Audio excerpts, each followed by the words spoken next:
벤자민 윌커슨 TV의 윌커슨 선교사입니다.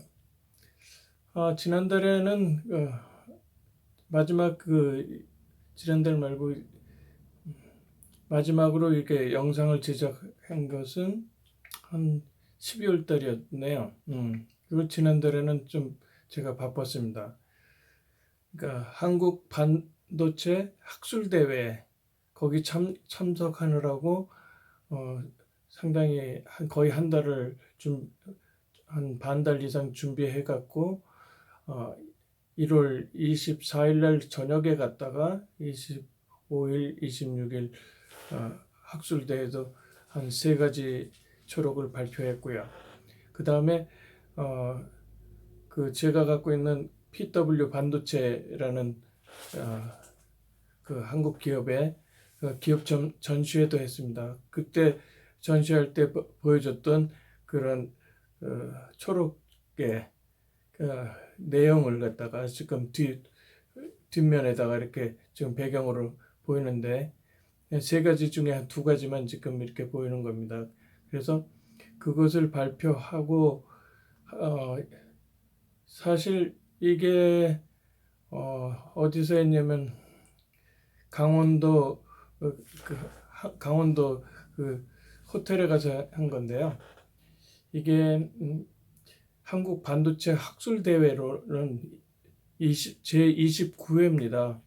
근데 제가 28회까지 있는지를 몰랐어요. 그러다가 갑자기 제가 초록이 제출하라는 것이 인터넷에서 발견됐고 한 3일 전에 발견됐는데 그것을 보고 저기 나가가지고 지금 그 얘기를 좀 해야 되겠다. 한국 반도체 학술대회라면 한국 반도체가 어느 정도 성장을 했는지 뭐 이런 것들을 좀 보고 싶어서, 그리고 또 모자른 것들이 있어서 그걸 좀 가르쳐 주고 싶어가지고 실제로 가서 발표하느라고 한 3가지 정도를 논문을 만들어서 나갔던 거고요. 그걸 하면서 근데 왜 그렇게 제가 한국에 와서 한 10년 이상 10년 이상을 살면서 선교사로 와서 10년을 살면서 제 전공이었던 전자공학 쪽으로, 컴퓨터공학 쪽으로 박사학위를 또 하면서 한국 반도체 학술대회를 발견을 못했었어요. 거의 10년을. 저도 모르겠어요. 왜 그랬는지. 근데 지난해 한 6개월 이상 됐죠? 지난해 한국 반도체의 원시조인 강기동 박사님이라는 분이 있어요. 그분이 한국 반도체를 설립했고 사장이면서 그러니까 최고의 기술자인 거예요. 시모스 반도체라는 건. 그러니까 반도체가 보면은 트랜지스터가 나오기 전에는 진공관이 있었거든요. 진공관이 있었는데 그것을 하려면 전력이 많이 들고 공간도 많이 차지하고 그렇게 했기 때문에 실제 사칙 연산을 하는 컴퓨터를 하나, 그러니까 지금 얘기해서는 그냥 단순히 계산기예요.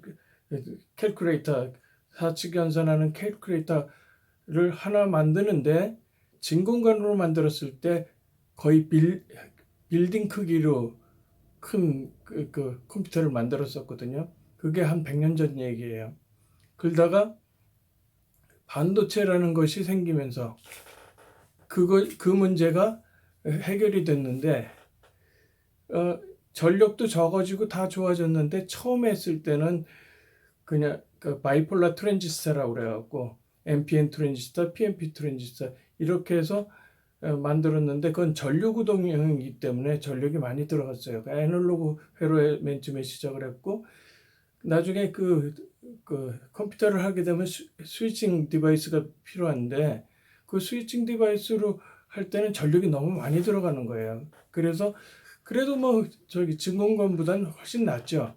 그렇지만 이렇게 핸드폰을 만든다든가 그렇게 할 때는 그게 문제가 있어요. 특히 뭐 몇백만 개의 트랜지스터를 직접 하겠다 그럴 때는 거의 불가능하죠. 그래서 그 바이폴러 트랜지스터 하다가 그 다음에 나온 것이 전개 효과 트랜지스터라고 해서 FET라는 걸, 필드 이펙트 트랜지스터라는 걸 만들었습니다. 그 필드 이펙트 트랜지스터라는 것은 전개 효과이기 때문에 그 구동시키는데 전력이 들어가는 게 아니라 그 전개, 그러니까 대전을 해가지고 그렇게 동작을 시키는 것들이었거든요. 그러면서 그 FET 중에서도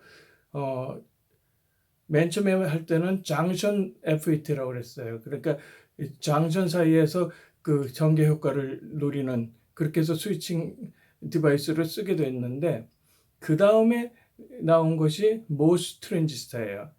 모스 트랜지스터라는 것은 뭐냐면 그 메탈 옥사이드 세미컨덕터, 그러니까 메탈 도체가 있고 옥사이드 부도체가 있고 그 다음에 세미컨덕터가 밑에다 있는 거예요. 그래갖고 그 도체에서 전기를 딱 취하면 플러스 전하가 를 하면은 밑에 그 대전되는 게 전자가 이렇게 딸려 들어오죠. 그렇게 되면 N 채널을 만들 수 있고, 그 다음에 반대로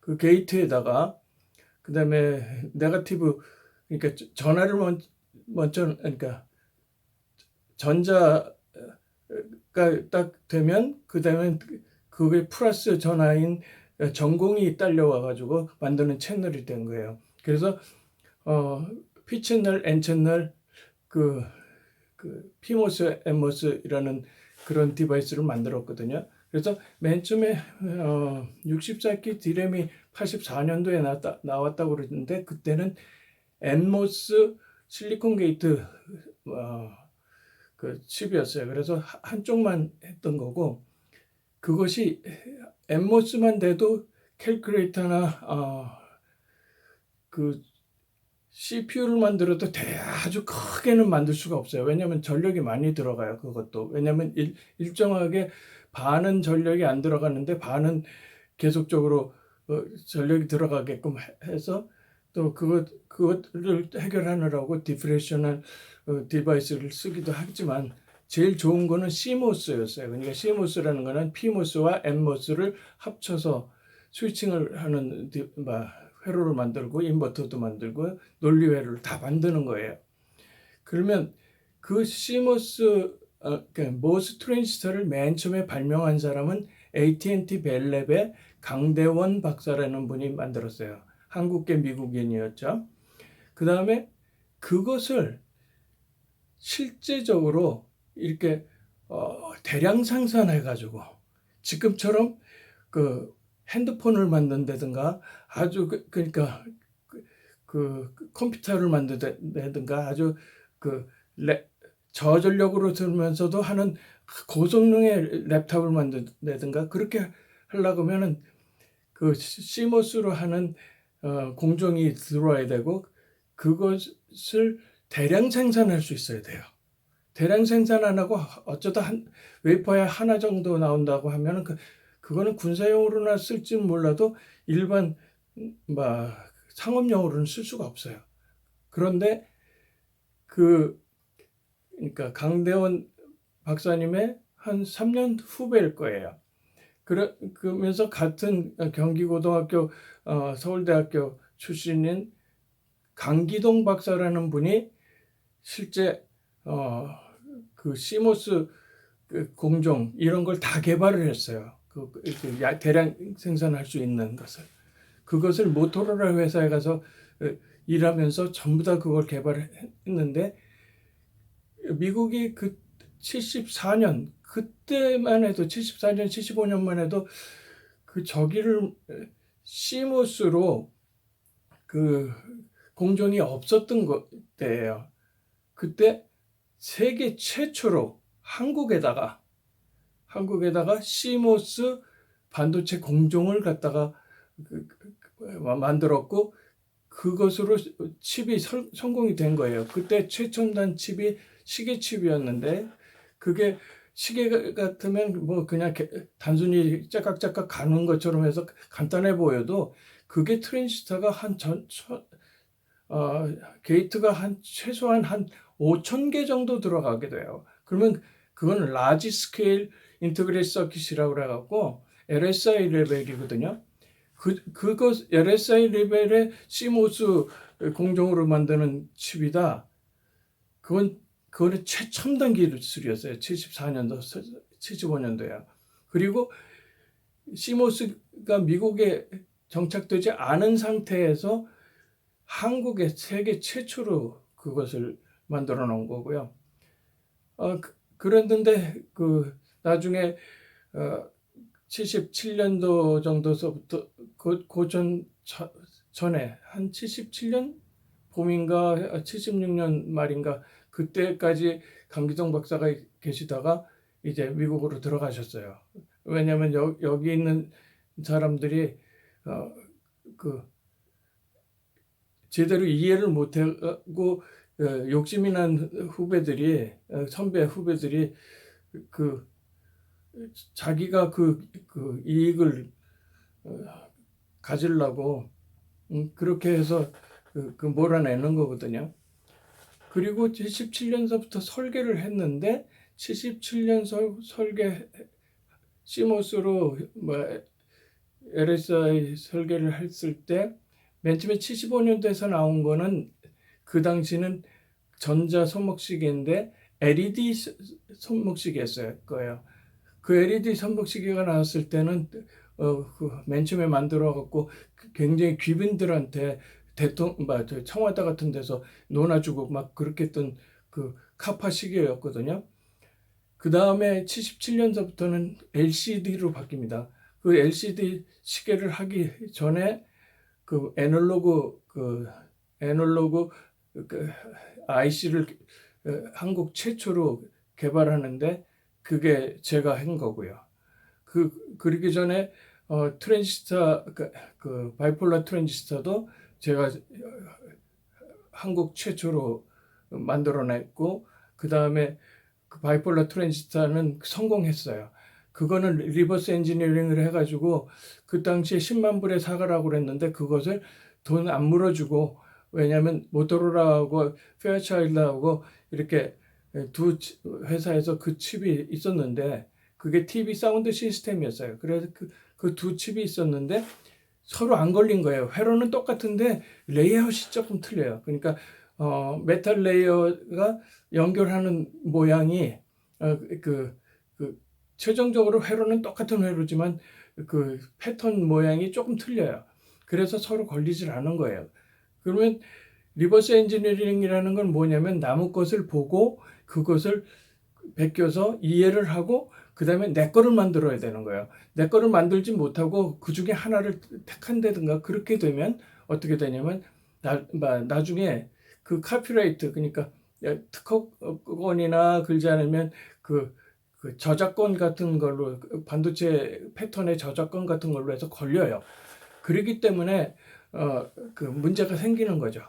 실제로 한국에서 뭐라 그러냐 텍사스 인스트루먼트 그냥 TI의 베이직 캘큘레이터를 서울대 카이스트 나온 석사 하신 분이 그걸 그대로 베꼈는데 결국은 그거 다 베꼈을 때 그 기술 제휴를 텍사스 인스트루먼트에서 해준 게 아니에요. 그냥 리버스 엔지니어링 해서 베꼈는데 거기에 베이직 캘큘레이터의 알고리즘이든가 패턴의 모양이든가 이런 회로들을 전혀 고치지 않고 그대로 만들었어요.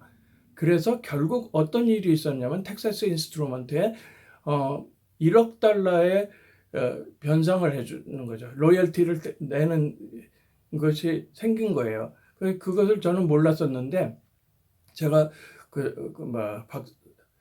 전자공학 박사 공부를 하면서 이 경영대학원에 가서 경영학 공부도 또 여러 과목 학점을 따고 그랬는데 그때 그것을 저희 학교에 교수님이 그거에 대한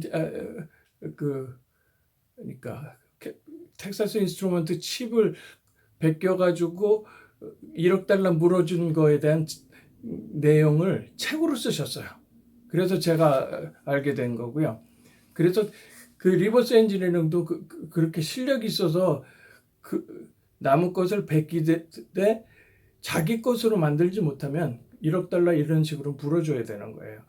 근데 맨 처음에 IC 설계, 그러니까 애널로그 IC를 10만 불에 팔라고 이렇게 왔었는데, 그때는 메탈 레이어 안 보여주고 다른 레이어, 그 디퓨전 레이어만 보여줬는데, 그것을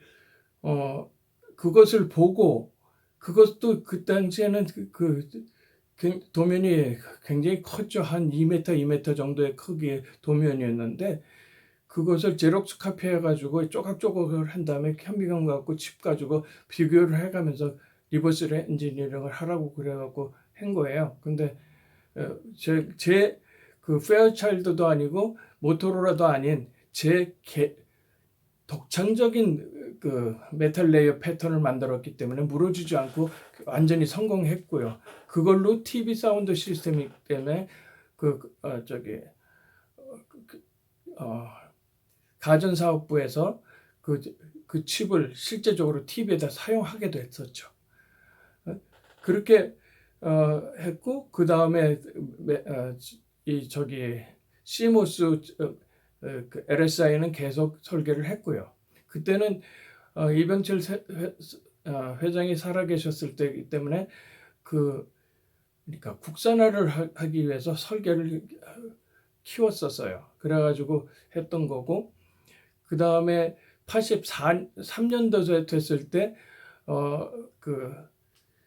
64K D램이 개발됐다고, 그러니까 급기 훈련을 6개월 했더니 반도체가 만들어졌다, 이런 삼성 신화를 만들었는데, 그거는 지금 유치원 애들이 생각해도 말이 안 되는, 진짜 말도 안 되는 얘기를 진짜 어거지로 하는 거거든요. 절대 반도체는 그렇게 6개월 급기 훈련한다고 되는 게 아닙니다. 근데 왜 그게 됐었냐면, 83년도 그리고 나서 제가 77년도에 그 강기동 박사님을, 그 사장님이었죠. 저희 사장님, 제가 75년도에 한국 반도체에 들어갔으니까, 그래서 저희 사장님이면서 강기동 박사님을 그러니까 한국 와가지고 자선우전을 내면서 2018년에 그걸 내면서 하는데, 명예를 다 뺏어버리고 공도 다 뺏었고 그냥 삼성 신화라고 만들어갔다고 했기 때문에 좀 억울한 일이 있었던 거예요.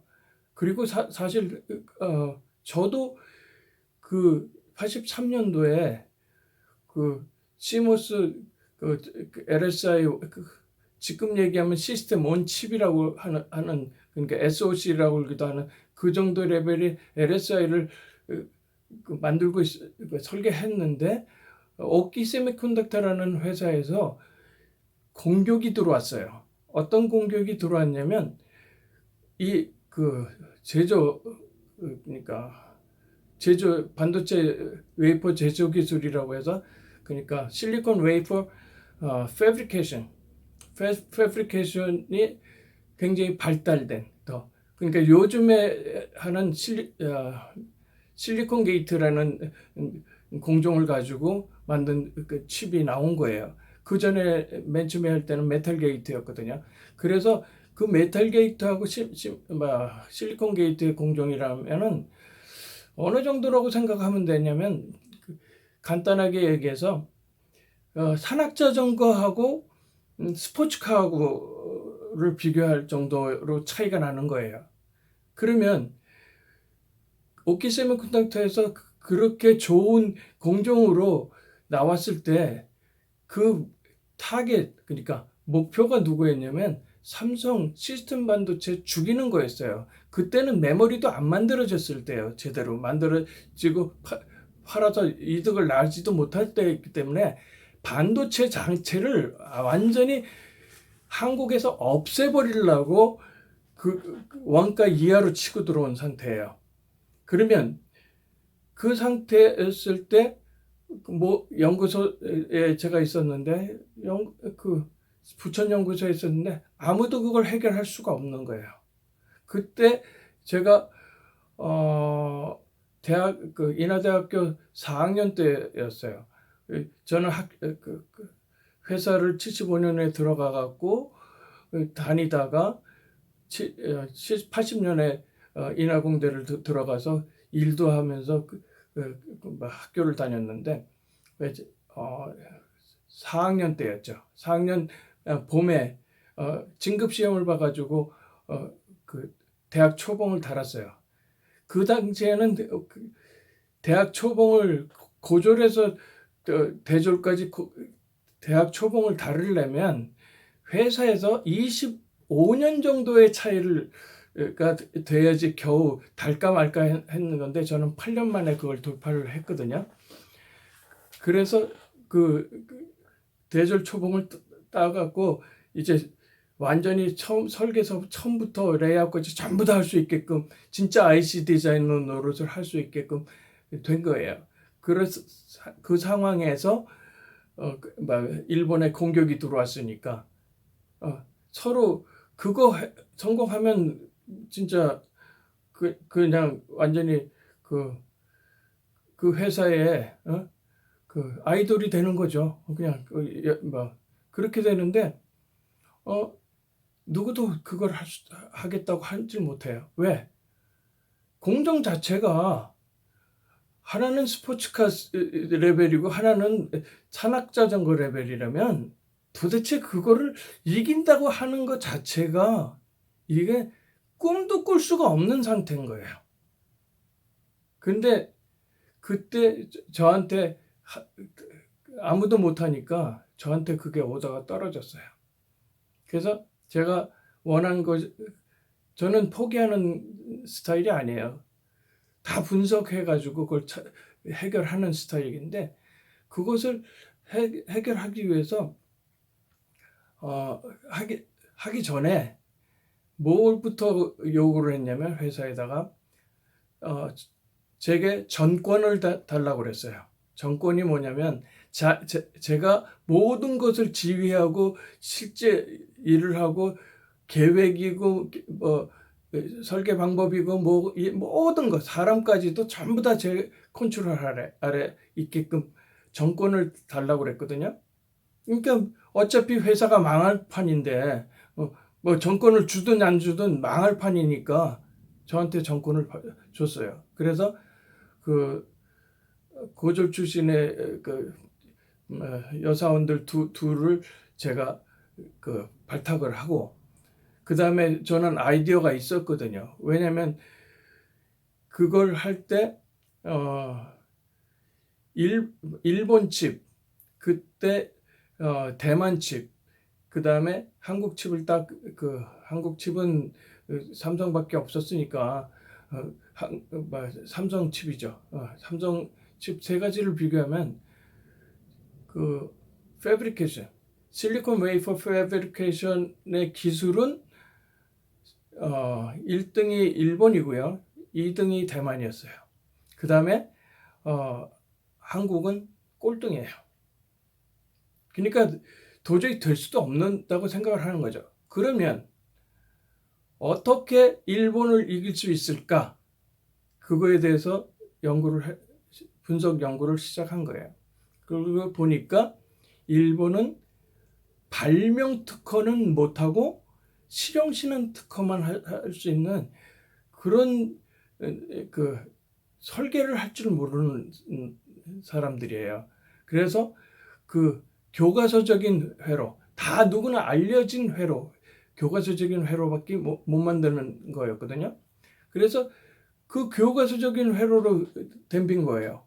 그러면 IC 디자이너라면 회로에 어느 SOC가 있으면 시스템 온 칩이라고 되어 있으면 그 시스템의 전체적인 아키텍처서부터 그다음에 트랜지스터 레벨 그 서킷서부터 모든 것을 해서 레이아웃까지 다 고려해서 최적화된 그런 것을 만들어야지만 IC 디자인한 거예요. 보통 그때 IC 디자인을 할 때는 저기가 없었어요. 그 책이 없었어요. 그래서 다 리버스 엔지니어링을 했는데 그냥 그 회사에서 이거 개발해라 해서 리버스 엔지니어링 한그 애널로그 IC 그런 정도만이 아니라 저는 너무 재밌어서 취미생활로 제가 일하지 않는 회사에 있지 않고 일하지 않는 시간에는 그 세운상가 장사동에 가서 게임기 칩에 그 모르는 칩들을 리버스 엔지니어링해서 그것을 이큐벌런트 서킷 그거와 같이 동작하는 그런 회로를 만들어주는 그런 일을 부업으로 했어요. 그러니까 그걸 완전히 취미 생활이죠. 그래서 그랬기 때문에 그 사실은 제가 그 진짜 IC 디자인을 꿈꿨기 때문에 그런 것들을 했기 때문에 일본을 이길 수 있는 방법은 무엇이냐? 그건 회로밖에 없다. 트랜지스터 레벨의 회로를 그러니까 라직 회로서부터 라직 서킷서부터 그 다음에 트랜지스터 레벨 서킷 디자인까지 전부 다 그것도 레이아웃에 맞춰서 공정의 또 이 반도체라는 것은 그냥 회로 설계만 한다고 되는 게 아니라 그 공정에 얼마나 잘 그게 적합하게 되느냐. 그러니까 옵티마이즈가 제대로 아주 잘 되게끔 만들어야 돼요.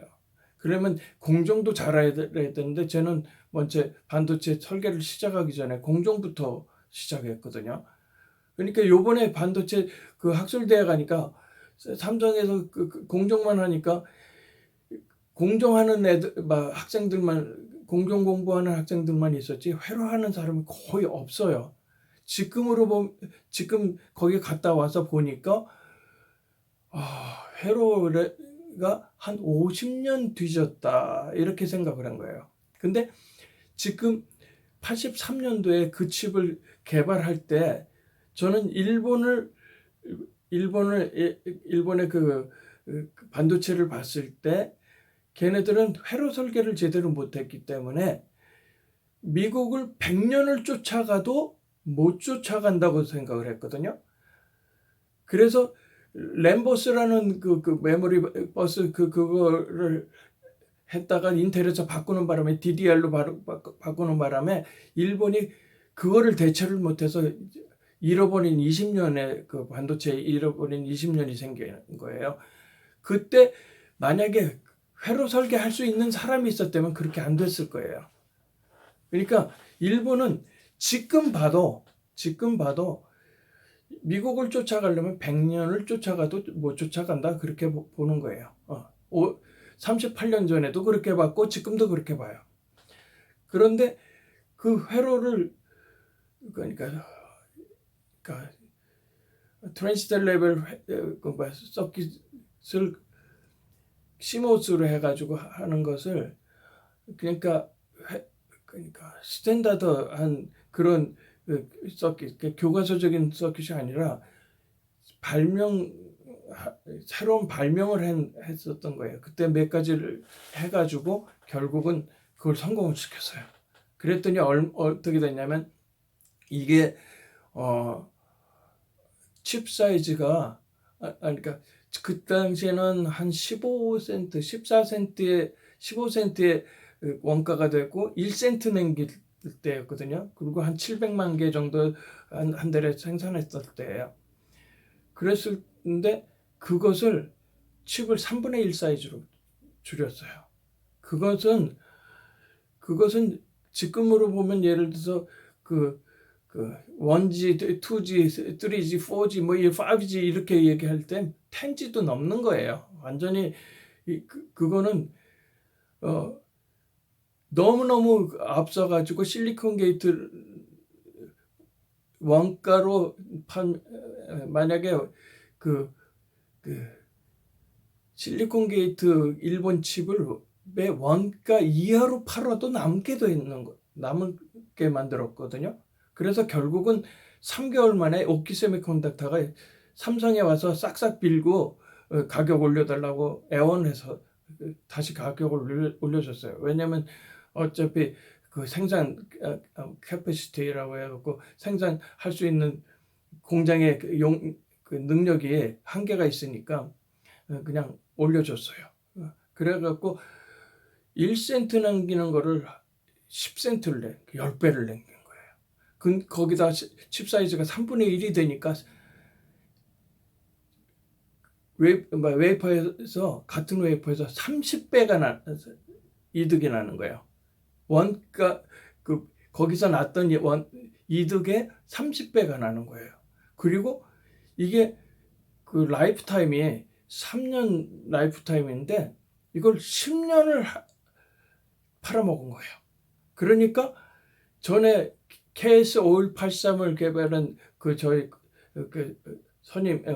과장이 그게 3년 정도 한 250만 불 정도 순이익을 봤거든요. 그것을 10년을 팔아서 2억 5천만 불을 벌었어요. 2억 5천만 불이라면 지금 돈으로 보면 그렇게 크게 생각이 안 드는데 사실은 그것이 전자 조립 공장 같은 거, 전자 공장 같은 것을 2,500개를 세울 수 있는 돈이에요. 그러니까 어마어마한 돈이었죠. 지금에 보면 한 2조 5천억 돈 없는 거예요.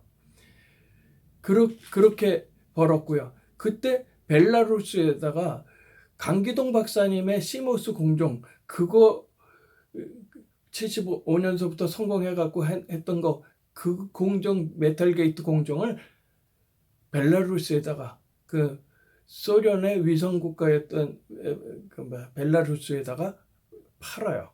그리고 KS5199라는 그 설계가 있었기 때문에 그걸 팔을 수가 있었던 거예요. 그래서 그때 93년도인가 4년도에 팔았는데 지금까지도 그걸 생산하고 있어요. 벨라루스에서요. 제가 최근 한 1년 전 매뉴얼을 보니까 KS5199라고 가로 열고 써 있었거든요. 그러니까 아직도 만들고 있는 거예요. 그러니까 기네스북에 올라갈 만큼 된 거예요. 그 다음에 그렇게 했을 때 벌은 돈이 한 3억 불 정도 됐다고 제가 계산이 됐고요. 그 다음에 그러니까 강기동 박사님이 그 시모스 공정을 다 해서 성공을 했고 그때 75년도에 이미 메모리를